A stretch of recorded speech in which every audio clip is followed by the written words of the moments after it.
going to be live soon.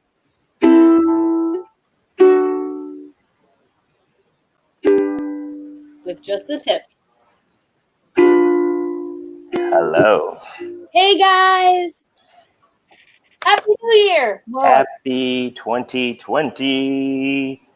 What's happening, everybody?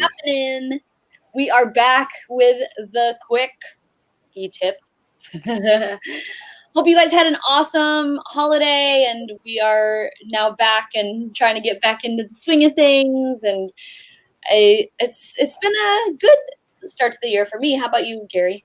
Yeah, I'm rocking and rolling, man. 2020 is off full speed ahead, and yeah, I'm excited. I'm feeling.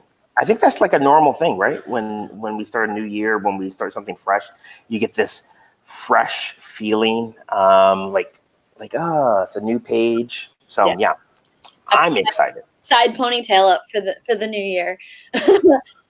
Yes. But I think that the big challenge at this time of the year is that like we have all this energy and this momentum, and we want to kick some massive booty, but then like there's that possibility where our momentum can be slowed, and then we get back into the like, oh, it's just the year.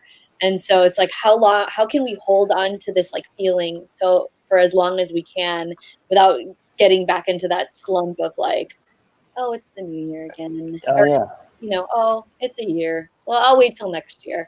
So that'll be the challenge for all of you guys today. But for the next few weeks. But new year means new Quickie, and we wanted to talk a little bit about something that has been on both of our minds in the last couple months that we'll share with you, and that is how to be intentional with your time on social media. Yes. As we're displaying this on a social media platform. I know, right? So it is interesting because I know for me at least, for those of you that are, friends of mine and following me, I kind of spent the last couple weeks looking through my LinkedIn contacts because I was like, you know what? I really want to make sure that I know who I'm connected to and foster really good relationships. And so I'm doing that. And then I have to do that with Facebook as well. But I don't tend to spend a lot of time on social media, just perusing and scrolling. And, maybe you're watching this video and because you're perusing and scrolling, but I swear that this is good content to look at, and it's positive. So we're going to share some tips about how to be more intentional with social media. I know that a lot of people that I'm surrounded by tend to, especially on Facebook, which I guess this is also being posted on Facebook too, right? Facebook, Instagram.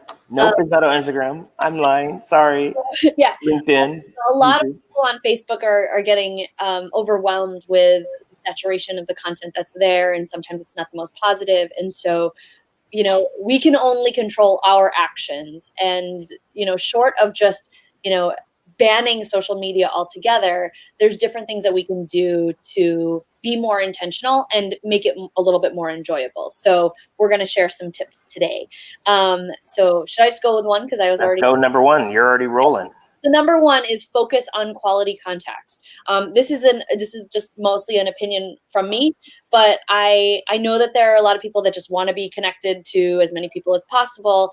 But I think Gary, you were telling me that like at least on LinkedIn, it doesn't help your algorithm to be connected to someone only choose a subset, right? I think you said something. Agreed.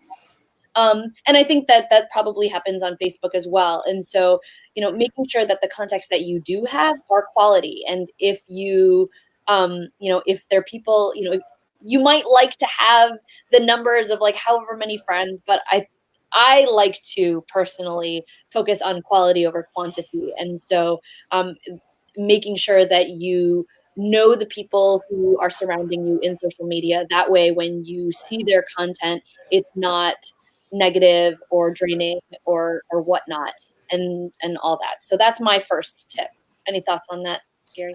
No, spot on. And so if you're watching this, it's our hope that we are bringing you something of quality. And if not, no hard feelings is all good. Feel free to just mute unfollow, do whatever it takes, just to help you curate content that is going to be beneficial for you.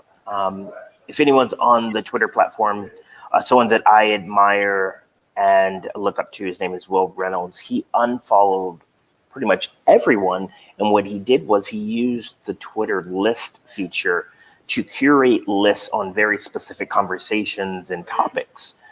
So that way he wasn't distracted as much as you can be on the Twitter platform, and allowed him to, if you wanted to learn about or talk about certain things, he can go and look at those lists. So yeah, that is tip number one. I know that if you focus on the quality over the quantity, it will help you get rid of some of the noise that tends to come up with social media and the distractions. Yeah. Ain't nobody got time for that. Don't got time for that. And so that brings us to tip number 2, is how you can beat the psychology. So before we get into the tip, just want to let you know specifically that if you feel drawn to social media, if you feel that withdrawal from social media, give yourself some grace and realize that it is not you. These apps, these programs are designed to make you crave it, designed to make you want to come to that platform as much as possible.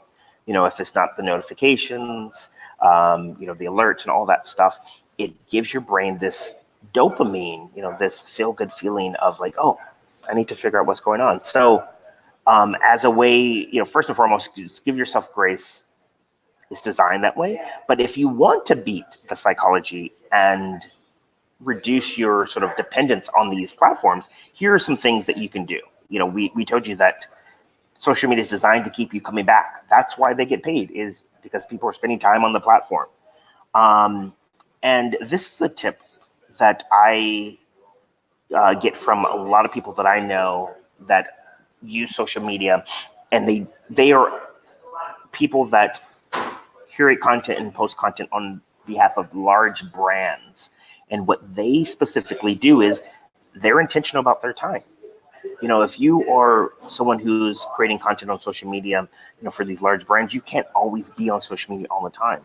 So they have time when they come on to do very specific tasks. And we employ you to do the same, or else you may find yourself mindlessly scrolling.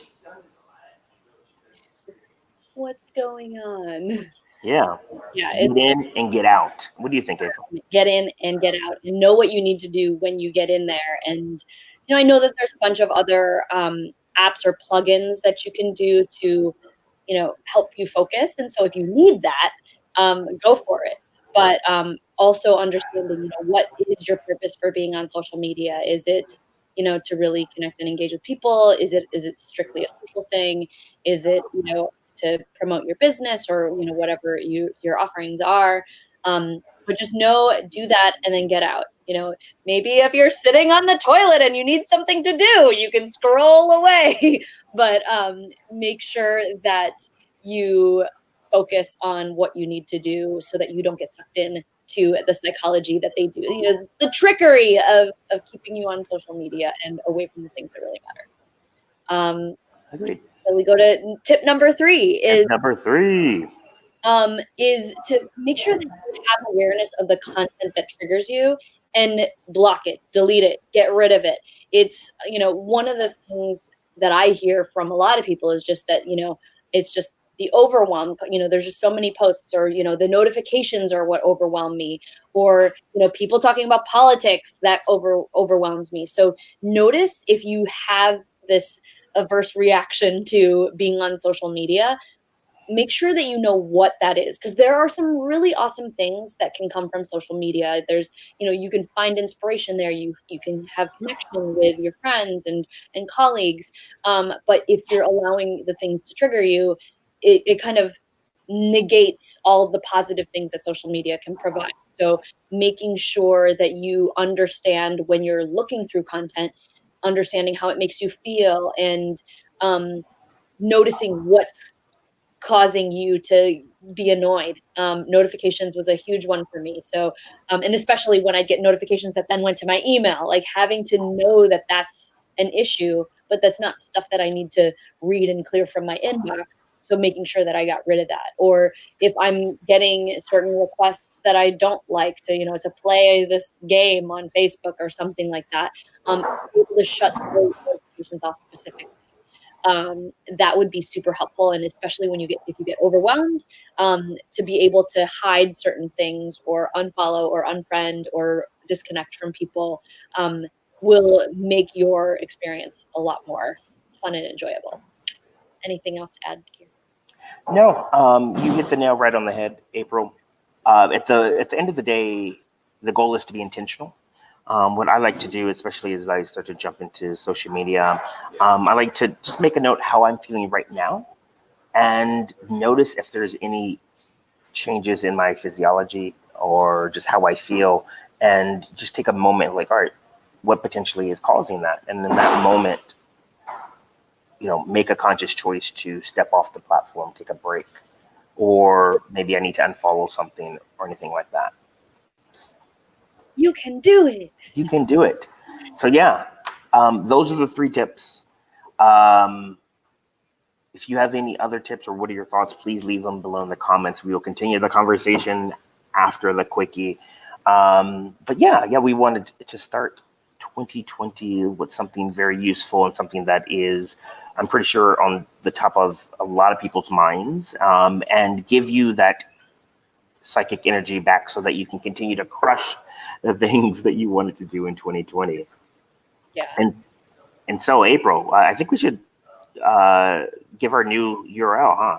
Yeah. So you guys know that we are the ASC Success Teams. ASC stands for Accountability Success Circle. And Gary and I have been running this program for the last year and change together. And the community has been around for 2 years, actually, and has been a small, intimate group. But we have been working behind the scenes to really expand our positivity and our fun to everyone. And so we have a new community. Speaking of social media, one of the reasons we switched up our community, we actually moved it off of the Facebook group into a new platform that is just ASC. It has its own little app, so you can message people in it, and it's just full of positive people. And this is going to be something that, the ASC has always been a paid offering, but we want to grow the community right now. And for a limited time, we are inviting people to join the community for absolutely free. You can just check out accountabilitysuccesscircle.com. Feel free to join. Just let us, I think they'll ask you a question. Let us know, why you'd be interested in joining. And there's some more information about the group and what we're trying to foster. But we're trying to be the one-stop shop for all of your support needs, whether you need accountability, whether you're looking for support from other people, when you have questions just about life and adulting. And it is intended to help you kind of keep yourself inspired as you're going through your own personal goals. And it's a very wide, inclusive, and variety-based community, lots of people from different walks of life. And we're having some really great conversations. As an example, on Fridays, we do this Friday brag where we share our wins for the week. And there's a lot of awesome conversation that's going on right now. So if you're interested in joining, we've got the doors open without any payment required indefinitely. So if you want to join, make sure you hit that URL and join us. And we hope to see you. Yeah. So until next week. Until next week. When we do another quickie. Yep. Take care. Have a great weekend. Bye. Get my